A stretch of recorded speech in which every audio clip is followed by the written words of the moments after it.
Hi, this is Jeff White, Life and Living Now, and today let's talk a little bit about small circle meditation. I had mentioned this on a couple of videos from before about the types of meditation that I employ, and I actually use this meditation at the end of classes, whether I'm teaching seminars, if they allow me to bow out the way they like to bow out. We normally then will sit and stay still, we'll sit cross-legged, and I will lead people through this microcosmic small circulation meditation as a way of calming, balancing energy.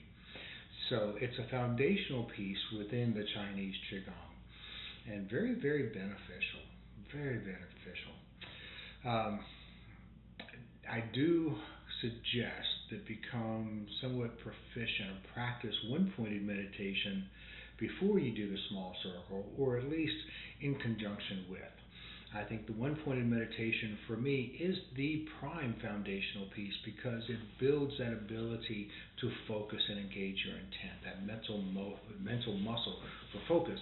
It allows you to hone that focus and to engage that intent, and it's a muscle like anything else. It's something that increases with practice. A lot of times when we are engaging in meditation, the mind is flitting everywhere. The ego mind does not want to be shut down. It likes being in control.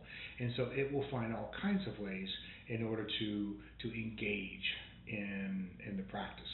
And we want to be able to just clear those clouds away and focus and engage our intent. And that's what the small circulation will also help us to do. Whereas we built up our ability to focus. And now, if one point of meditation is the only meditation you do, there is a huge amount of benefit to be received from that one-pointed meditation. But we also want to take that, and now we can begin to use that concentration, that focused intent, to be now to become aware of first, and then to begin to harness and enhance more of that life energy that flows through us. The small circulation is also known as a microcosmic circulation. It's been around for a long time and is part of a foundational practice, as I mentioned, with Qigong and total. The meditation technique kind of focuses on circulating the life energy or Qi through two major channels. One, the conception channel that runs down the front, and the governing channel that comes up the back. Those two channels then begin to feed and balance the other meridian channels within the body itself. So that's part of what we want to be able to focus on and what we're enhancing while we're doing this particular meditation. As I mentioned, there are two of these primary channels we're looking at. The conception channel kind of starts either side of the mouth, the lower lip.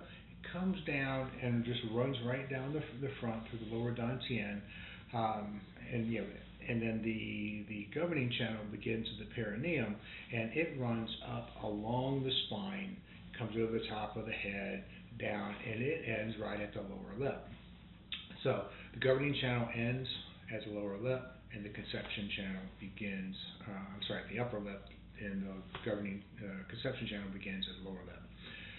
So if you place your tongue on the roof of your mouth, just behind your teeth, you'll connect those two. And so that has long been kind of a secret that was held, both in meditation circles and in martial arts. I first learned of this through the meditation circles, which I was a meditator long before I was ever into the martial arts. But they both share that. And the understanding is it connects those channels. Now, that conception channel that runs down the front, the governing channel that runs up the back, as I mentioned, they feed the other meridians. We have pairs of meridians that work each side of the body. They feed and balance those meridians. And part of what we're doing is creating this healthy flow so that we don't have stagnation of energy, which is thought to then cause certain types of diseases, dis-ease, discomfort, emotional imbalances, etc. So we want to be able to balance our mental, emotional, and physical energies, and that's what this meditation will do. So, as we discussed, what we're doing is we are circulating this energy. So in order to be able to do that, then we need to have the focus. When we come into the practice itself, then it's very easy.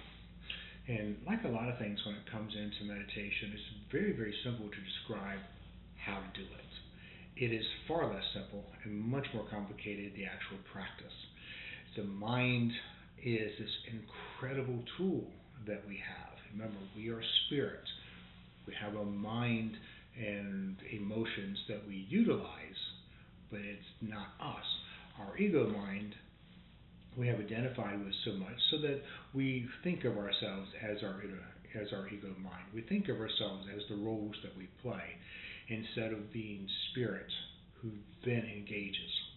I come from a stance of an inside as we are spirit, and so now we're harnessing this energy. We need to become aware of the energy that moves within us, harness it, enhance it, be able to use it. So as we get ready to do this, now let me just say that the more consistent that you practice any meditation, the more benefit you'll receive from it. The mind, as I mentioned, it wants to be in control. And what we're doing through meditation, whether one-pointed, small circle, is we're clearing away a lot of the clouds of extraneous thoughts, all those automatic thoughts, all the ego mind that wants to be in control. We're relaxing those attachments. We're relaxing and clearing away the clutter that is in our mind so that what we have is a clear, focused intent. The deeper we're able to go with that, the deeper we're able to look inside and become harmonious with our being, spirit, soul, and body, the more that we're able to listen, the deeper we're able to listen, the more benefit that we will receive. And in order to be able to do that, we have to build our mental focus, concentration muscles per se, and as well as continuously with this practice and going deeper and deeper and feeling ourselves releasing stress, releasing tension from our mind, releasing anything that begins to be an obstruction or a hindrance. And you'll feel them as we go through. In this practice, and the more that you do this practice, the more that you will sense when there's tension in the mind and there's tension in the body, so you'll be able to let this go. You'll be able to sense more if you feel like the chi is not being led to where you intend for it to go. So now you can go back and you can kind of work through, put attention in those blockage areas and help lead it past those. All this sounds very unusual right now, and I would just say you have to experience all of this. So there is no better way of learning how to meditate. In fact, there is no way of learning how to meditate without practice. You can read, but you have to practice. You can listen to teachers, but you have to practice. So the practice is really very simple. The best thing is find a very quiet, comfortable spot where you're not going to be disturbed, where you won't have distractions, especially as you first get started. You don't want to be in a place where you could hear the TV going or anything that's going to pull you away. You want somewhere where it's quiet and you can be quiet, you can quiet your mind. So sit in a relaxed position. The key thing is you want your spine to be straight. Now, as I mentioned before, sometimes I sit cross-legged. I don't sit in a lotus position. I might do a half lotus. It depends on what I need to be comfortable, but still have my back straight. So a lot of times I'll put a pillow. I'll sit on my pillow. So it moves when I sit up a little bit and my knees are a little lower than my hips and create a more of a foundation base, a stronger foundational base. But also it moves your spine up. And you want to have the straight spine. Now, obviously, our spine has natural curves to it. You're going to keep those in there. We're not forcing anything. But the key, and here's where you can kind of judge for yourself how well you're doing this, how easily can I breathe? All right? The chin is slightly tucked. The top of the head is as if you had a string being suspended from the ceiling. So you're kind of elongating your neck a little bit, tucking your chin. The spine is straight. Now breathe through your nose. Inhale and exhale. You can do it through your nose. You can exhale through your mouth. But what I want you to feel is your ability to breathe and how the depth that you're able to breathe. We always are going to use that diaphragmatic breathing that we talk about a lot. But you can look for yourself and you can kind of experiment. Now, kind of drop, just relax your back a little bit, or maybe round your shoulders, collapse your chest a little bit. So you've got to change that dynamic of your spine. Does it impact your ability to breathe? I would hazard a yes for most everybody, in part because you're also collapsing down and your diaphragm is you're not able to engage that as fully.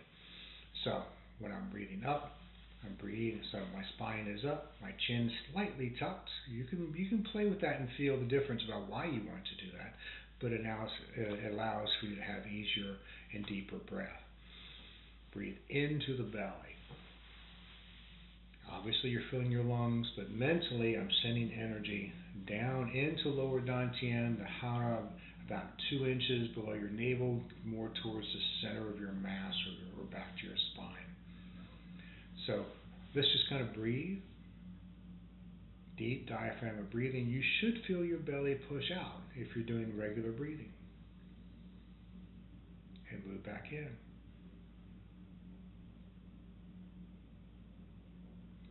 So now you want to inhale deeply through your nose and lead. Don't push. We don't push, we lead chi.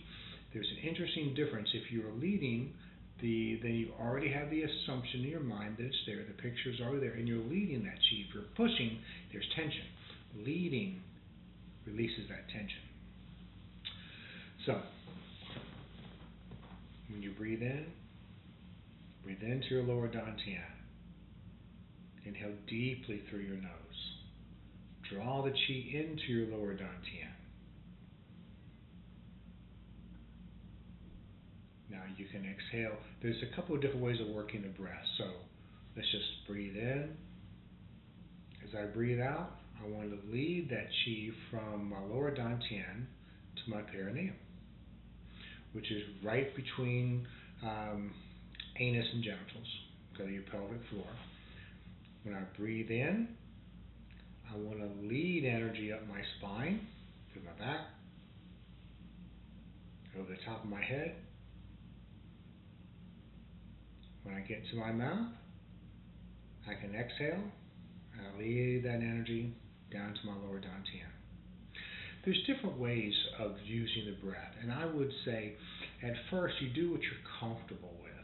When you're first learning anything new, of course, you're kind of in your head about it. You're learning this intellectually, and you are looking at then applying it kinesthetically. Eventually you need to let go of the mental part, and you just want to feel. You want to be mindful in the moment, not a step removed trying to feel, are you doing this right? You're just breathing. So essentially, what I like to do is one breath in, all the way down to the perineum. Second breath, so that's my inhale. Exhale, I'm leading it up my spine, over the top of my head, down past third eye, to my mouth. That's the exhale. Inhale, down lower dantian, down perineum. Exhale, lead that energy up your spine. There are times, now if you're just beginning, you can break this up. You can break it up into 2 or 3 different sections. If you broke, well, 3 to 4 different sections once you start to break it up. So first one, as we said, we break up in 2 sections. We're breathing down, we're coming up. This is the most common, so where I would suggest you get to. If for some reason that's an issue for you, breathe in to lower dantian, and that's on the inhale. The exhale, lead it to the perineum.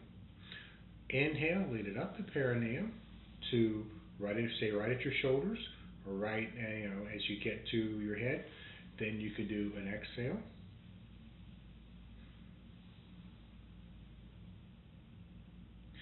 And then I'm going to do an inhale.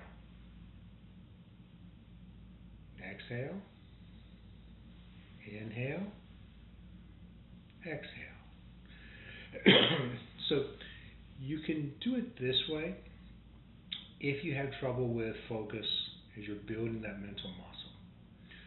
I would suggest the way that I like doing this best and the way that I have seen this taught most often, and as I was taught, it is one breath in, almost down to your perineum. Second breath, sending from the perineum up. So you're circulating down through the conception channel, up through the governing channel. And as this, you'll be able to, feel this in time. And now sometimes I'll feel this warmth in my body. I'll always feel this energy as I'm going through, because I am very well versed in seeing things like chakras.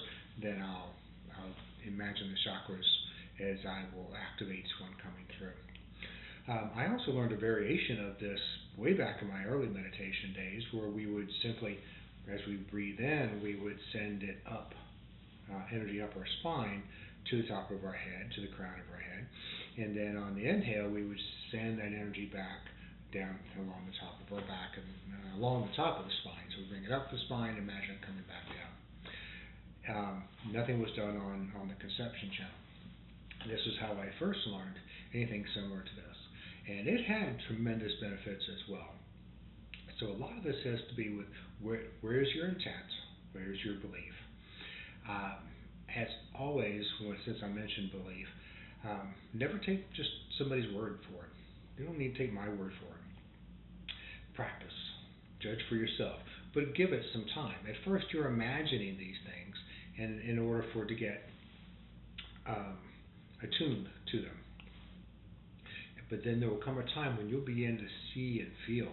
When I'm doing this meditation, I will feel this energy going through my body. My body will feel very light. I will feel very energized. I feel very calm and very peaceful with this. So it's an excellent way for balancing your energy, mental, emotional, and spiritual, through small circle,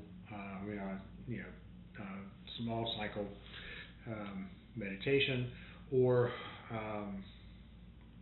also called microcosmic. So small circulation or microcosmic. So enjoy, and I'd love to hear your comments. Feel free to email me at LifeandLivingNow@gmail.com, and you're also welcome to join us for our Qigong classes and Saturday mornings, 9 Central, 10 Eastern. So all you need to do if you want to be part of it is just send me an email asking me to include you, and I will send you a link, typically to the ground on Fridays. But thank you, and have fun.